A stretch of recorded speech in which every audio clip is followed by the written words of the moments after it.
বইমেলা থেকে বই কিনলাম এক গাদা, 1 মাস হয়ে গেল, একটা বইও শেষ করতে পারলাম না। অফিসে কাজের চাপ, ক্লান্তি, ব্যস্ততা সব মিলিয়ে বই ধরার সময় কোথায়?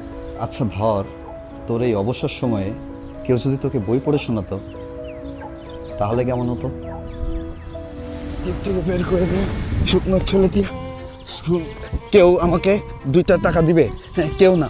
তবে আমি তোমাকে মামা বলে ডাকছি, তুমি আমাকে বলোনি। সামাদ মিয়া রবীন্দ্রনাথ সেজে হিমুর মেসের ঘরে বসে আছে। হিমু মেসে নেই, তাতে কোনো সমস্যা হয়নি। সামাদ ইংরেজিতে অটোগ্রাফ দিয়েছে, সেখানে লেখা বি হ্যাপি। এই রিঙ্কি ডকুমেন্টারি বানাচ্ছেন, ডকুমেন্টারির নাম গার্মেন্টস কর্মী রাখবেন। গার্মেন্টস কর্মীর ভূমিকায় অভিনয় করছেন চিত্রনায়িকা মিস রিঙ্কি, যার সাম্প্রতিক সিনেমা প্রেম দে নাহলে থাপ্পড় ভাবি। রাত যত গভীর হয় আগুন তত নিকটে আসে, আর মানুষের নির্বোধ বোকামির জন্য আর অকৃতজ্ঞতার জন্য একটি মারাত্মক প্রদোষ। ভবিষ্যতে মালদ্বীপ ফুটবল টিমের সঙ্গে বাংলাদেশ হয়তো আর সেমিফাইনাল খেলবে না, এমন চিন্তা নিয়ে বিছানায় উঠে বসতে শুনলাম, ভাইজান ঘুম ভাঙছে? Good morning deer. মাথা ঘোরাতেই প্রশ্ন, শাট আপ! আমাকে ঘুমাইতে দিবা প্লিজ।